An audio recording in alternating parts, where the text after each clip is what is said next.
Hello everyone and welcome to EduTap guys.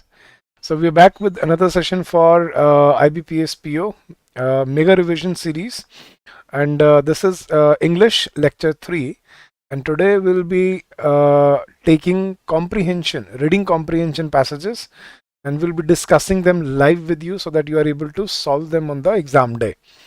So I welcome everyone. Good evening Anjali, welcome to the session dear. And thank you for joining in. Don't forget to like the session. Don't forget to share it, guys. This may prove beneficial for someone out there. And before we begin, again, I would like to inform you about the super sale for the month of November that we have launched. We are offering on our individual courses, we are launching 40% plus additional 10% off. And on all our other courses, combo courses, we are offering you 50% off. And the coupon codes are given below, single and combo, and the sale is valid only till tomorrow. So if you wish to purchase any of our courses, I think this is the right time. So guys, before any further ado, let's start with practicing some reading comprehension passages, and we'll solve them today right here with you. So don't forget to don't forget to answer, don't forget to be receptive in the session, guys. And let's see how many marks you get right and how many marks you get wrong. And this, guys, I have to warn you, today will be difficult session. I have kept passages which are quite difficult. So let's see how you perform today. But before we begin, I would like to share with you some tips and tricks on solving reading comprehension passages. See, guys, with reading comprehension, there is always a catch, right? And the catch is, see, reading comprehension takes a lot of time to read and comprehend. But I'm sorry, on the other hand, after you've thoroughly read the passage, then you are able to get 4, 5, 6, 7 or 8 questions right there after reading the passage. So the catch is you have to invest some time, but you get all the questions are right after that. So the best way to do reading comprehension is to sorry guys, to keep the reading comprehension in the end. Always solve the reading comprehension passage in the end, because initially you can solve your other questions which are shorter, error detection questions or phrase replacement or word replacement. Those questions, you can do them very quickly, and once you are done with those questions, then you can jump on to your reading comprehension, right? So guys, the first and foremost tip and trick to solve reading comprehension is to practice reverse reading. Guys, reverse reading is very important. And what do I mean by reverse reading is, as I've always emphasized, as I've always reiterated, that you should always read the questions first before you read the passage. It has two benefits, guys. Reading the questions before the passage, it prepares you. First of all, you get to understand the tone of the passage, the core of the passage, right?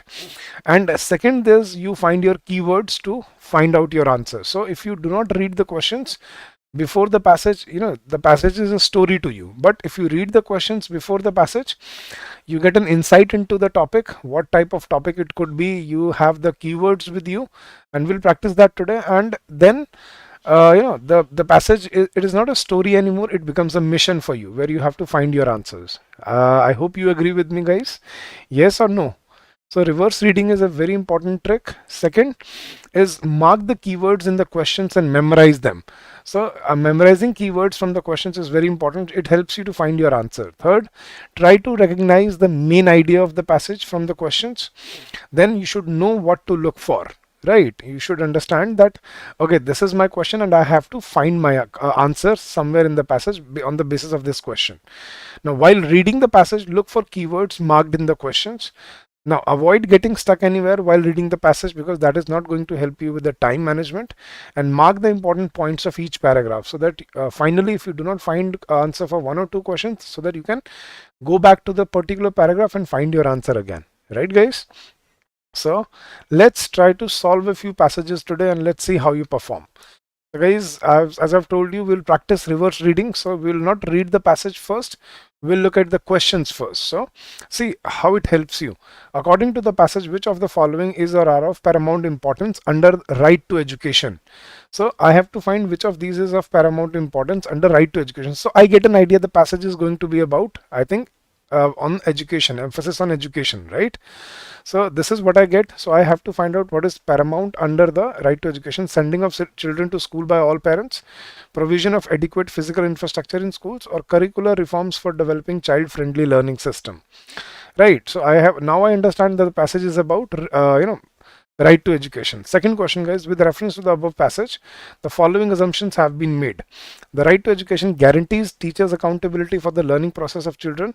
Right to education guarantees 100% enrollment of children in the schools, or right to education intends to take full advantage of demographic dividend. So which of these three is the correct assumption? And third is, according to the passage, which one of the following is critical in bringing quality in education? So which one of the following is critical in bringing quality in education? That is my keyword. So now I understand that what the passage is like, and what I have to look for, right? And then there is another question: what is the essential message in this passage? So we have to find the essential message of the passage. So now let's read the passage together and let's try to figure out the answers of the questions, right? So let's go, guys. I'll read out the passage to you, and you have to figure out the answers. It is no longer enough for us to talk about providing for universal access to education. Making available school facilities is an essential prerequisite. So he's saying it is no longer enough for us to talk about providing universal education, access to education. Making available schooling facilities is an essential prerequisite, but is insufficient to ensure that all children attend school and participate in the learning process. So everybody should be sent, every child should be sent to school. That should be a prerequisite, and not just that, it should also ensure that children attend the school and participate in the learning process. The school may be there, but children may not attend, or they may drop out after a few months. So what is the point of the school? Through school and social mapping, we must address the entire gamut of social, economic and cultural, and indeed linguistic and pedagogic issues. So through school and social mapping, we must address the entire gamut of social, economic, cultural, and indeed linguistic and pedagogic issues, factors that prevent children from weaker sections and disadvantaged groups as also girls from regularly attending and complementing elementary education. So we have to find out the reasons why children do not go to school, or if they go to school, why do they leave or drop out from school, specifically girls. The focus must be on the poorest and most vulnerable, since these groups are the most disempowered and at the greatest risk of violation or denial of their right to education. So the poorest should be focused on. Now that was my first paragraph. Second paragraph: the right to education goes beyond free and compulsory education to include quality education for all. So the right to education goes beyond free and compulsory education to include quality education for all. Quality is an integral part of the right to education. If the education process lacks quality, children are being denied their right. The Right of Children to Free and Compulsory Education Act lays down that the curriculum should provide for learning through activities, exploration and discovery. So that has been mentioned here. So it's not just that every child has a right to free education, but it should be qualitative, not not just the infrastructural facilities, but quality education and curriculum is also very important. Now, next paragraph, guys. This places an obligation on us to change our perception of children as passive receivers of knowledge, and to move beyond the convention of using textbooks as the basis of examinations. So this places an obligation on us to change the perception of children as passive receivers of knowledge, and to move beyond the convention of using textbooks as the basis of examinations. The teaching learning process must become stress-free, and a massive program for curricular reform should be initiated to provide for a child-friendly learning system. So the teaching process should become stress-free, and a program for curricular reform should be initiated to provide for a child-friendly learning system. That is the more relevant and empowering. Teacher accountability systems and processes must ensure that children are learning, and that their right to learn in a child-friendly environment is not violated. Right. Testing and redesigned to ensure that these do not force children to struggle between school and tuition centers and bypass childhood. Exactly. So such reform should be brought that that a child-friendly environment is created in school, and children are not forced to just spend the whole time struggling between school and tuition, and they forget what childhood means, right? So now let's solve the questions, guys. Let's see if you have read it carefully, if you've comprehended the passage carefully. Now, which of the following is or are of paramount importance under right to education? Sending of children to school by all parents, provision of adequate physical infrastructure in schools, or curricular reforms for developing child-friendly learning system? Yes, guys. Anjali says C. Okay. Which of the following is or are of paramount importance under right to education?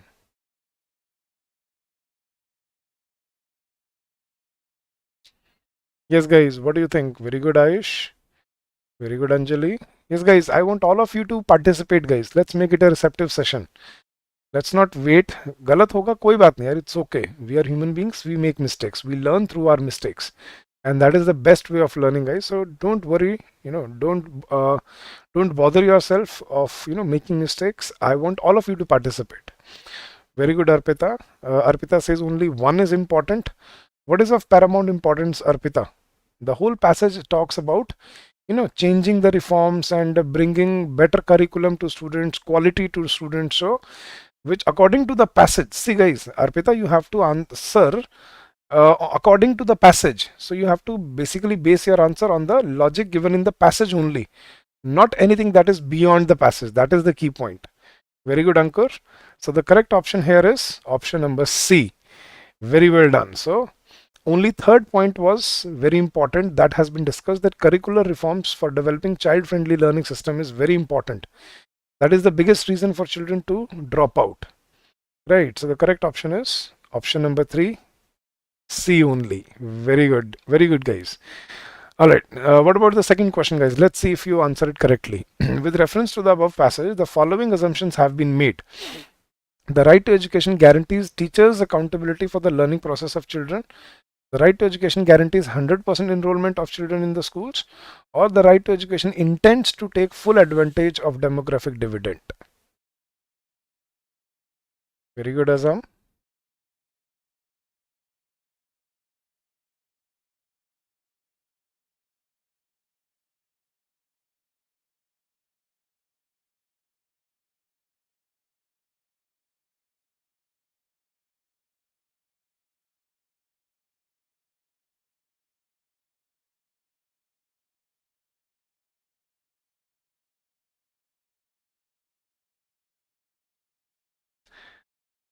Very good, guys. But I'm sorry, all of you are wrong. The correct answer here is option number C. Once again, see, guys, read the options very carefully. Now, the point is right to education guarantees. Does it guarantee teachers' accountability? No, they are saying that teachers' accountability program should be made so that this can be tracked. Right, that has been said. Now, the right to education guarantees 100% enrollment. No, it has been said that students or children drop out in the initial months. So, the correct answer here is the right to education intends to take full advantage of demographic dividend. What is demographic dividend? Children from all spheres of life, all walks of life, poor, backward class, all, the disempowered girls, those should be, sent to school. And that is the right to education, and it intends to take full advantage of demographic dividend. Guys, read the options very, very carefully. Right? Don't just jump to conclusions. You have to be very, very keen when you are reading the passage. You should be attentive, right? So guys, ये वाला सबका गलत हो गया है. अजाम, अर्पिता, अंकुर, Anjali, Ayush. So कोई बात नहीं guys. मैंने बोला ना, we are human beings. We make mistakes, and after we make mistakes, then we learn. So let's go to question number 3. According to the passage, which one of the following is critical in bringing quality in education? Ensuring regular attendance of children as well as teachers in school, giving pecuniary benefits to teachers to motivate them, understanding the socio-cultural background of children, inculcating learning through activities and discovery, or none of the above? Very good, Anjali. Very good, Arun. And guys, please don't forget to like the session, yaar. किसी को share हो जाएगा, किसी को मिल जाएगा ना, तो किसी की हेल्प हो जाएगी, right? So that's my only point. I don't want you to just sit here throughout the session, right? I want you to spread it out so that anyone who actually needs it can get benefited from it. So guys, don't forget to like the session, don't forget to share it in any of the groups, because this is for your help and it may help someone out there. Very good, Anjali, Arun, Ayush, Ankur, very well done. See, I'll give you in inculcating learning through activities and discovery. That was given in this paragraph. The right to children to free and compulsory education act lays down the curriculum should provide for learning through activities, exploration and discovery. So this was the answer that I underlined it because I knew this is important and this is one of my answers. So correct option is option number D. Very well done, guys. And don't worry, make mistakes so that we can learn. What about question number 4, guys? What is the essential message in this passage? The right to education now is a fundamental right. The right to education enables the children of poor and weaker sections of the society to attend schools. The right to free and compulsory education should include quality education for all. The government as well as parents should ensure that all children attend schools, or none of the above. What is the essential message, guys? This is how you essential message of the whole passage. Arun, have you read the passage? The passage talks about that right to education, just right to education is not enough. We have to provide quality education to everyone so that students do not drop out from the schools. They keep on attending schools and it helps them to become a better human being. So there should be reforms that should be enacted.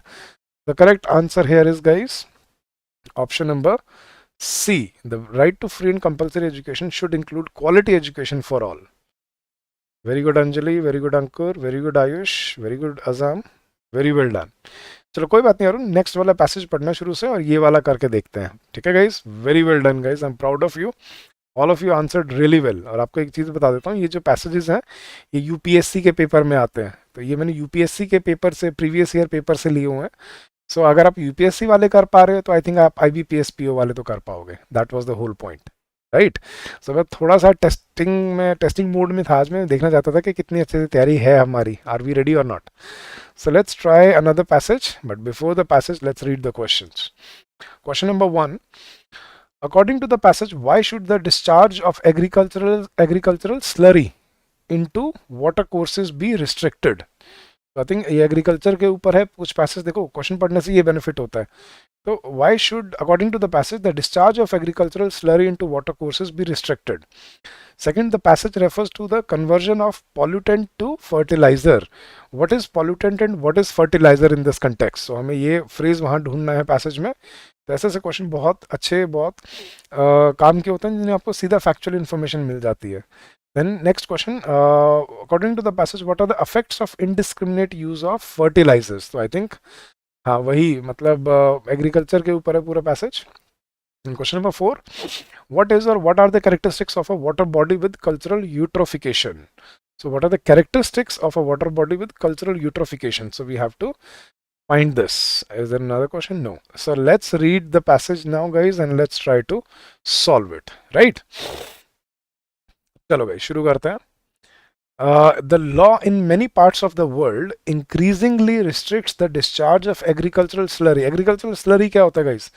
जो फसल काटने के बाद जो बच जाता है. देखो देखा है, सुना आपने, जो ये किसान जला देते हैं जिसको, राइट? तो एग्रीकल्चरल स्लरी मतलब कोई भी जो एग्रीकल्चरल वेस्ट है. तो क्या कह रहे हैं कि बहुत पार्ट्स में वर्ल्ड में लॉ बनना है जो it increasingly restricts the discharge of agricultural slurry into water courses. The simplest and often the most economically sound practice returns the material to the land as semi solid manure और as spread slurry.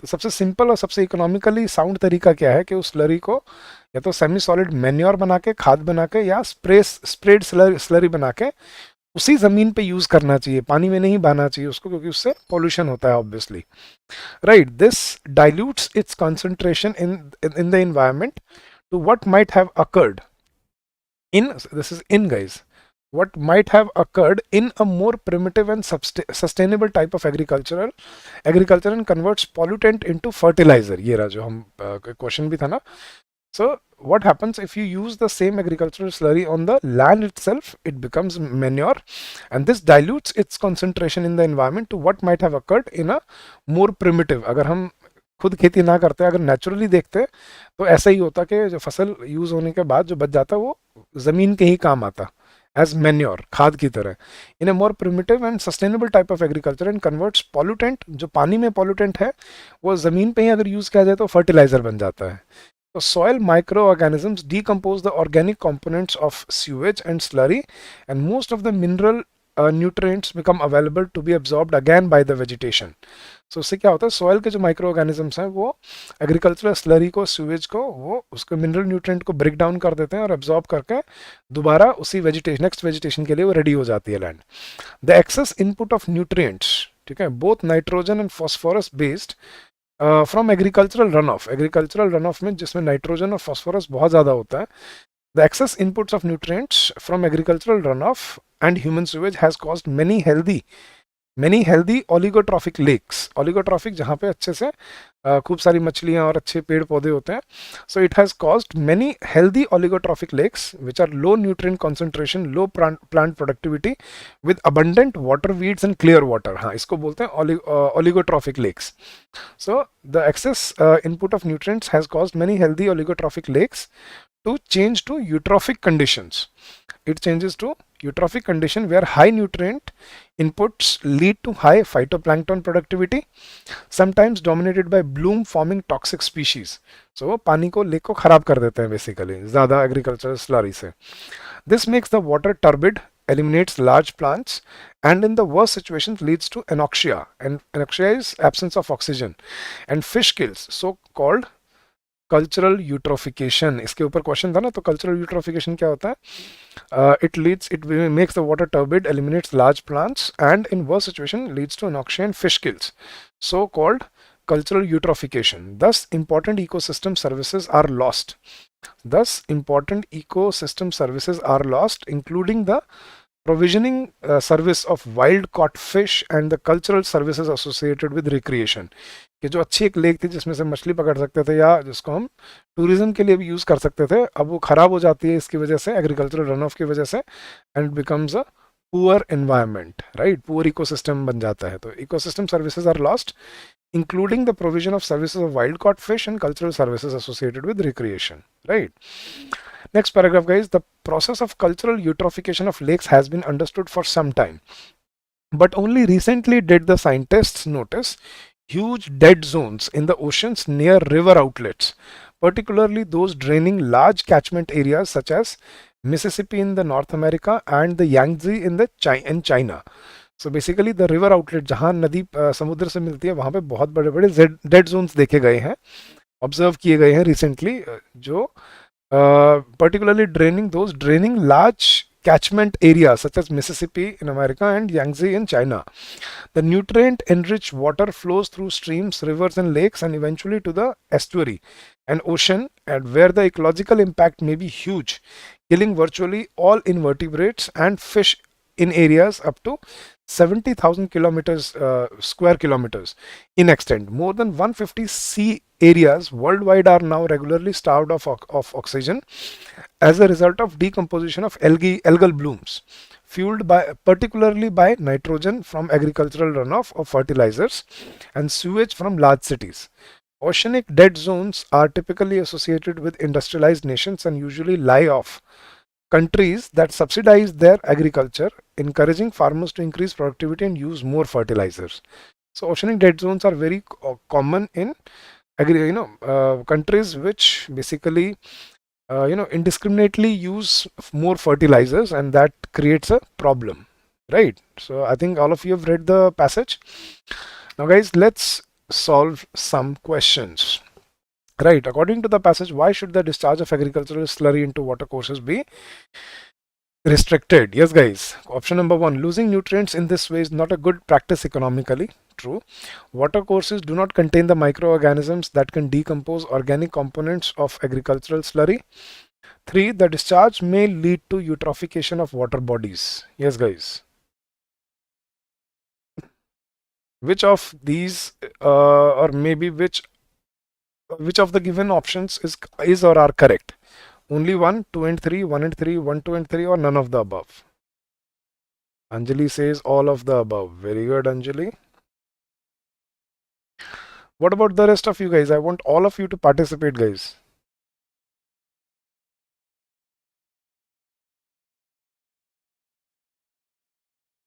गलत हो जाएगा कोई बात नहीं यार, just try तो करो. अभी कौन बने करोड़पति खेल रहे हैं, है ना?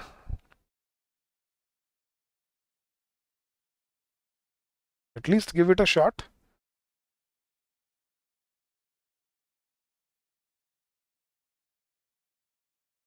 All right, very good, Ankur. So guys, only Ankur has given the correct answer. The correct option is option number C, 1 and 3 only. See, losing nutrients in this way is not a good practice economically. That was given. See, economically sound practice, right? And second is the discharge may lead to eutrophication of water bodies. That is also given. We have discussed that in paragraph number 2. But it nowhere in the passage has been said that watercourses do not contain the microorganisms that can decompose organic components of agricultural slurry. That is nowhere specifically mentioned. And if something is not mentioned in the passage, you cannot assume it, guys. The correct option is very good, Arpita. Very good, Ankur. The correct answer is option number C. So 1 and 3 were the correct options. Koi baat nahi, let's move on, guys. Second question, the passage refers to conversion of pollutant to fertilizer. Now, what is pollutant and what is fertilizer in this context? You remember we noted it down. Decomposed organic component of slurry is pollutant and microorganisms in soil constitute fertilizer, or discharge agricultural slurry is pollutant, decomposed slurry in soil is fertilizer, sprayed slurry is pollutant, watercourse is fertilizer, watercourse is the pollutant, or none of the above expressions is correct in this context.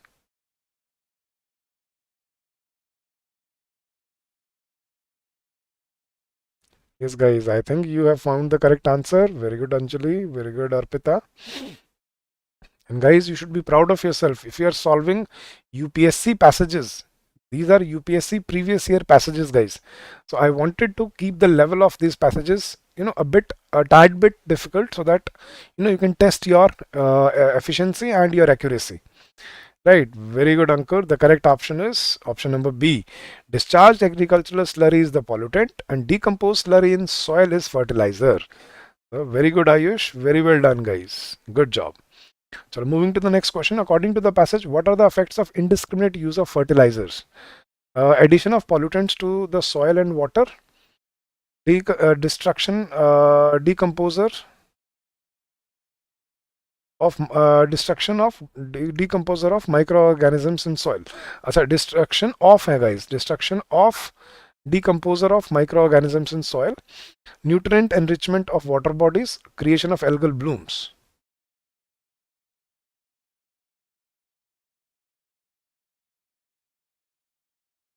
Yes, guys, what is the correct option?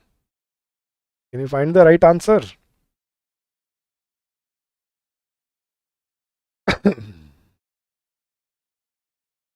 According to the passage, what are the effects of indiscriminate use of fertilizers? Should I show you the passage once again? See, this was where the answer was hidden.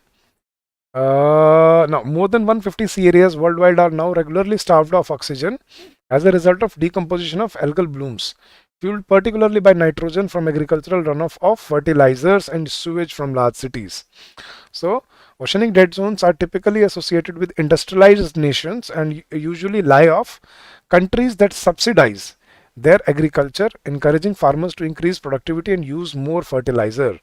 So, what happens with indiscriminate use of fertilizers? Yes, guys. Addition of pollutants to the soil and water. Uh,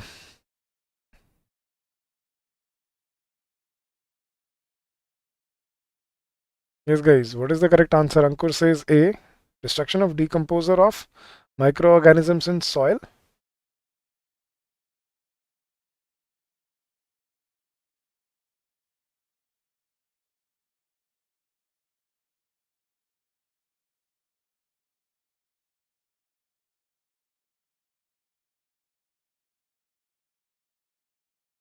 Ankur says B, Ayush says B, Ankur says A, Anjali says B.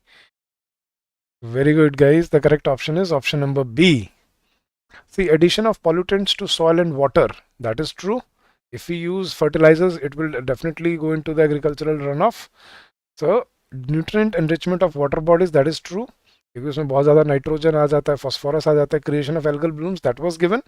But destruction of decomposer of microorganisms in soil, ये कहीं पे दिया नहीं हुआ था passage में. And if something is not mentioned in the passage, we cannot assume it. So guys, correct option is option number B. Very good, Leena. But the correct answer is not C, it's B. 1, 3 and 4. Option number 2 is absolutely wrong. It was nowhere mentioned in the passage. Alright guys, next question. What are the characteristics of a water body with cultural eutrophication? Loss of ecosystem services, loss of flora and fauna, loss of mineral nutrients.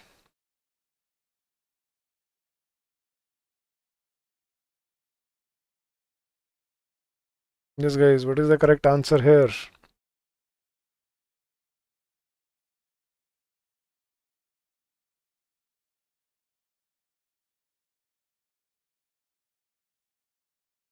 Passage please. Okay, passage देख लेते हैं ये लो. The excess input of nutrients, both nitrogen and phosphorus, from agricultural runoff has caused many healthy oligotrophic lakes to change to eutrophication condition, where high nutrient inputs lead to high phytoplankton productivity, sometimes dominated by bloom-forming toxic species. This makes the water turbid, eliminates large plants, and in the worst situation leads to anoxia and fish kills. So-called cultural eutrophication. Thus, important ecosystem services are lost, including the provisioning service of wild-caught fish and the cultural services associated with recreation. Got it? Now, what should be the correct answer? What are the characteristics of a water body with cultural eutrophication? Loss of ecosystem services, loss of flora and fauna, loss of mineral nutrients.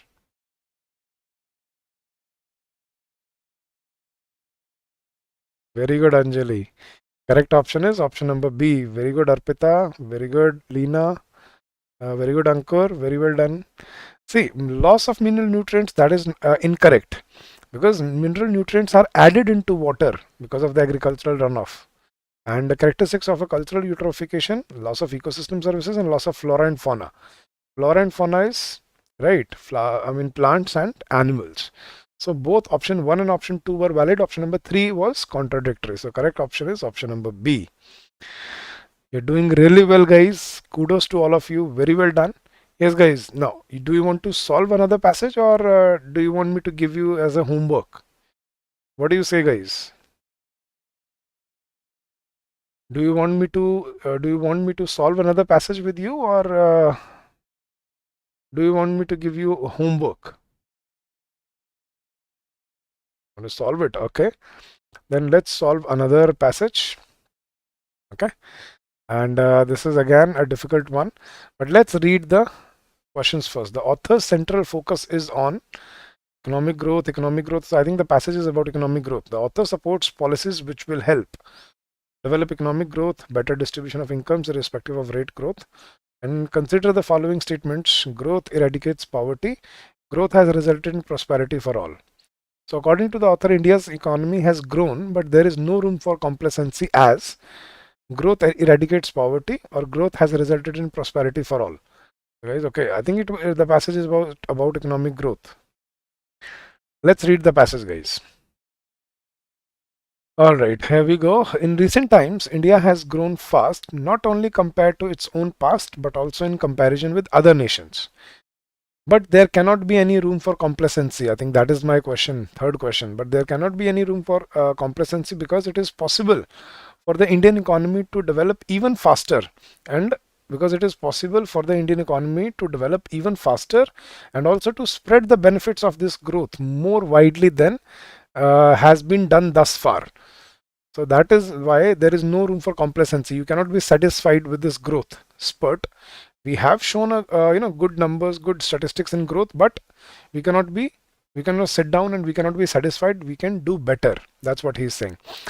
Before going into details of the kinds of microstructural changes that we need to conceptualize and then proceed to implement, it is worthwhile elaborating on the idea of inclusive growth that constitutes the defining concept behind this government's various economic policies and decisions. So before getting into the details of microstructural changes that we need, it is worthwhile elaborating on the idea of inclusive growth. What is inclusive growth, guys?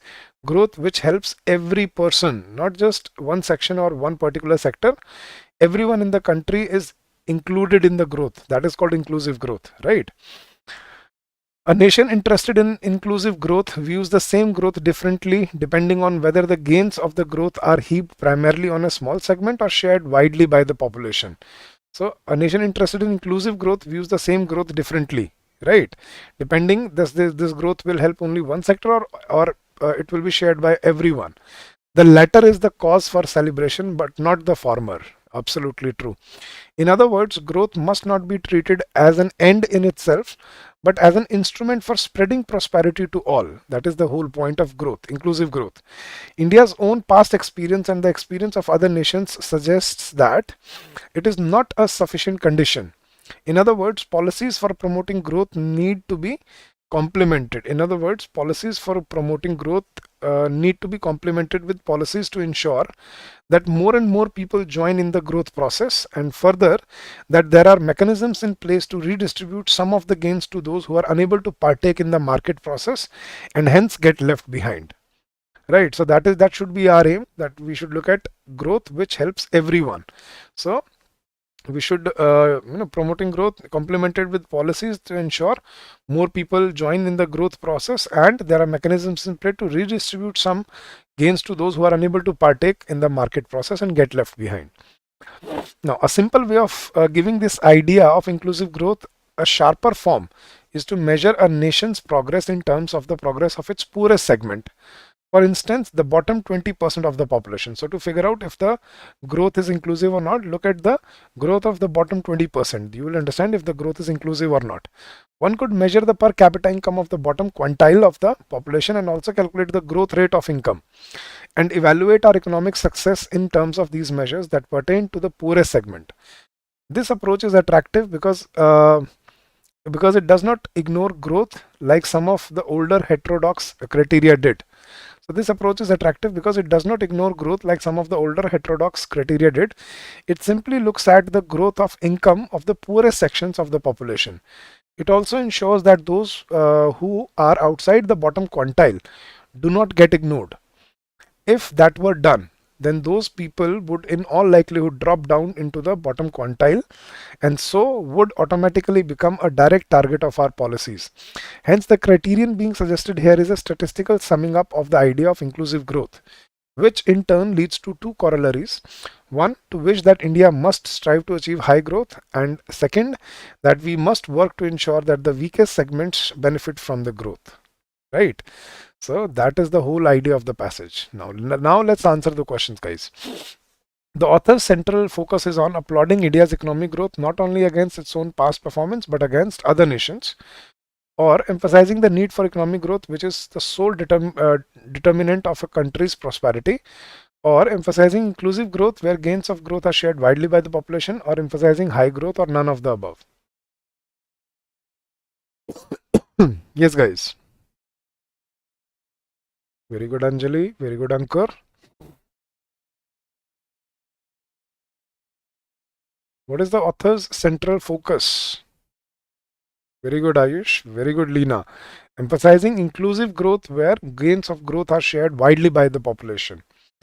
Next question, guys. Very well done. Very good, Akansha. Very good, Ayush.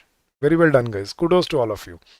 Second question, the author supports policies which will help develop economic growth, better distribution of incomes irrespective of rate of growth, develop economic growth and redistribute economic gains to those getting left behind, or put an emphasis on the development of the poorest segments of the society, or none of the above.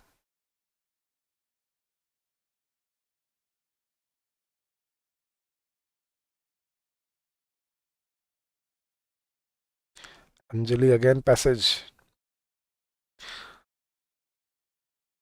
In other words, policies for promoting growth need to be complemented with policies to ensure that more and more people join in the growth process, and further that there are mechanisms in place to redistribute some of the gains to those who are unable to partake in the market process and hence get left behind.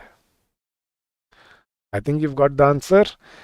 Correct option is option number C. Develop economic growth and redistribute economic gains to those getting left behind. So very good, Arpita, Anjali, Leena, Ankur. Very well done, guys. Very good, Ayush. That's okay. That's okay. You don't have to be sorry. Okay, Anjali? All right. Let's look at the last question for today, guys. And then I'll give you a homework passage. Consider the following statements. According to the author, India's economy has grown, but there is no room for complacency as growth eradicates poverty, or growth has resulted in prosperity for all. Which of the above statements is correct?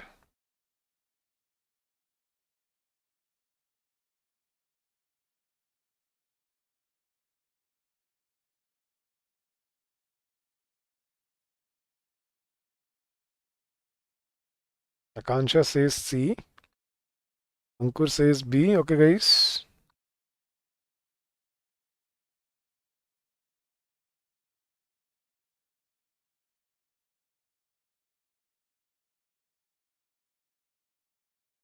Yes, guys. What about the rest of you?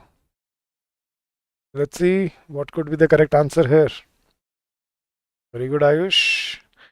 But guys, all of you have answered this wrong. The correct answer is option number D. Neither 1 nor 2. See, let's look at the first line. That's what it has said. See, in the recent times, India has grown fast, not only compared to its own past, but also in comparison with other nations. But there cannot be any room for complacency. That was the statement. Because it is possible for Indian economy to develop even faster and also to spread the benefits of this growth more widely than has been done thus far. So that is why we cannot be complacent. So both the reasons are not valid here. Growth eradicates poverty. That is a fact. But why can't we be complacent? Growth has resulted in prosperity for all. That is also not true. See, we have grown, but we are not sure that is the growth inclusive or not. So both the options are incorrect here. Neither one is right nor two. So why can't we be complacent? Growth eradicates poverty. That's not true. Because if only one section of the society grows and GDP grows, that does not mean it's an inclusive growth. So we cannot be complacent because we can develop faster and we can include prosperity for all. So both were not given in the passage. So the correct option was option number D. Guys, you have to be careful with your answers. But nonetheless, guys, as I told you, these are UPSC passages. IS के paper में आते हैं passages. So if you are able to solve them, then I think you will be able to solve questions in your IBPS PO exam. मुझे पता है कि IBPS PO में कुछ क्वेश्चंस वोकैबुलरी के भी होते हैं पैसेजेस में. वो मैंने अभी नहीं डाले बिकॉज मैं उसके लिए अलग एक सेक्शन क्या बोलते हैं एक सेशन लेने वाला हूँ. So will discuss vocabulary in a different session all together. This was about your comprehension skills. So पिछले पैसेज में हमने क्लोज टेस्ट किया. उससे पहले हमने 2020 का प्रीवियस ईयर पेपर देखा, डिस्कस किया अच्छे से सारा. And today we discuss reading comprehension. So I hope this was useful. So guys, how was the session? Was it beneficial or not? Was it useful to you or not? Please do share your feedback. अच्छा लगा, बुरा लगा, please बताइए guys. And guys, this is your homework passage. इसको अभी नहीं करना है, एक ही क्वेश्चन है इसमें, ये आपको बाद में करना है. You can watch the video again or you can find the PDF in our Telegram group, the link for which is given in the description of the video. So you can get the PDF from the Telegram group. You can read the passage carefully and then you have to answer in the comment section of the video, guys. So please do visit the video again, do watch it again or just go through the PDF and then answer in the comment section of the video. Got it? And guys, before you leave, I would again like to inform you about the super sale that we have launched. We are offering flat 40 plus additional 10% discount on all our single courses. Individual courses for RBI, SEBI, NABARD, PFRDA, UPSC, ICAR, ESIC or IBPS AFO. And on all our combo courses, we are offering you 50% discount and the coupon code is COMBO. So guys, the sale is valid only till tomorrow, that is 28th of November. So I think this is high time you started, making use or making sense of your preparation, right? So thank you so much for joining in, guys. Thank you, Anjali. Thank you, Arpita. Thank you, Ankur. Thank you, Ayush. Thank you, Lina. You guys are very kind, very generous. Thank you so much for the feedbacks, guys. And if you wish to contact us for anything, you can call us on this number or you can drop us an email on this address. So that is it for today, guys. Thank you so much for joining in. I wish you all the success in life, all your endeavors come true, and I wish and I bless you that you come out with flying colors in this exam. So having said that, guys, stay safe, stay healthy, take care, and happy learning to all of you.